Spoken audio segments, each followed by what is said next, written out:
Welcome back. తిరుమలలో ఎట్టకేలకు ప్రభుత్వ కార్యాలయం ఏర్పాటైంది. ఎమ్మెల్యే భూమన కరుణాకర్ రెడ్డి పట్టుబట్టి గ్రామ సచివాలయం ఏర్పాటు చేశారు. దీంతో స్థానికులకు ప్రభుత్వ పథకాలు చేరువయ్యే మార్గం సుగమమైంది. ప్రపంచంలోనే ప్రఖ్యాతిగాంచిన పుణ్యక్షేత్రం తిరుమల.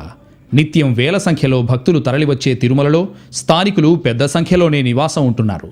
అసెంబ్లీ సమావేశాల సమయంలో అసలు తిరుమలలో స్థానికులు ఉన్నారా అని స్పీకర్ తమ్మినేని వ్యాఖ్యానించారంటేనే పరిస్థితిని అర్థం చేసుకోవచ్చు.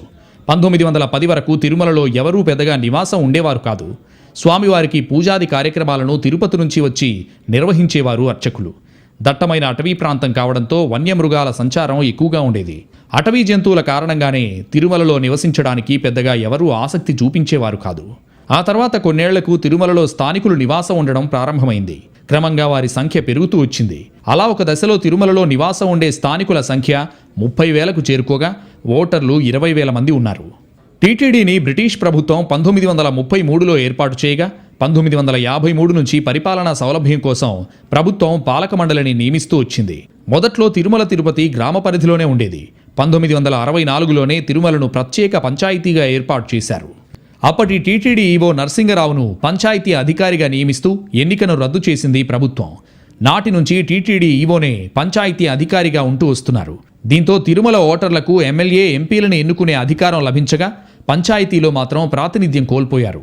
ఆ తర్వాత తిరుమలలో మాస్టర్ ప్లాన్ అమలు చేయడానికి స్థానికులను టీటీడీ తిరుపతికి తరలించడం ప్రారంభించింది. తిరుమలలో స్థానికుల ప్రాతినిధ్యం తగ్గుముఖం పడుతూ వచ్చింది. ప్రస్తుతం స్థానికులు బాలాజీనగర్లో 1080 నివాసాలు, ఆర్బీ సెంటర్లో 81 నివాసాలు ఉండగా టీటీడీ ఉద్యోగులు పరిమిత సంఖ్యలో క్వార్టర్స్లో నివాసం ఉంటున్నారు. దీంతో 2019కి తిరుమలలో ఓటు హక్కు ఉన్నవారి సంఖ్య 5,164కి పడిపోయింది. ఇక పంచాయతీ ఈవోగా టీటీడీ ఈవోనే ఉండడంతో తిరుమలలో ప్రభుత్వ కార్యాలయాలకు చోటు లేకుండా పోయింది. అప్పట్లో స్థానికులను తిరుపతి తరలించాలనే యోచనలో ఉన్న టీటీడీ అధికారులు ప్రభుత్వ పథకాలను వారికి అందకుండా చేశారు. తిరుమల స్థానికులకు కొన్నేళ్ల క్రితం వరకు రేషన్ కార్డులు లేవు. ఎప్పుడైతే కేంద్రం ఆధార్ కార్డుల జారీ ప్రారంభించిందో అప్పట్నుంచి స్థానికులకు గుర్తింపు లభించింది.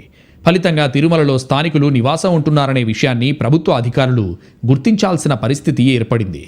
ప్రభుత్వ పథకాలను అందించడానికి వాలంటీర్ల వ్యవస్థ గ్రామ పంచాయతీలను ఏర్పాటు చేసింది. తిరుమలకు వాలంటీర్లను నియమించిన గ్రామ సచివాలయం ఏర్పాటు కాలేదు. స్థానిక ఎమ్మెల్యే భూమన కరుణాకర్ రెడ్డి అసెంబ్లీలో ఈ అంశాన్ని ప్రస్తావించాల్సి వచ్చింది.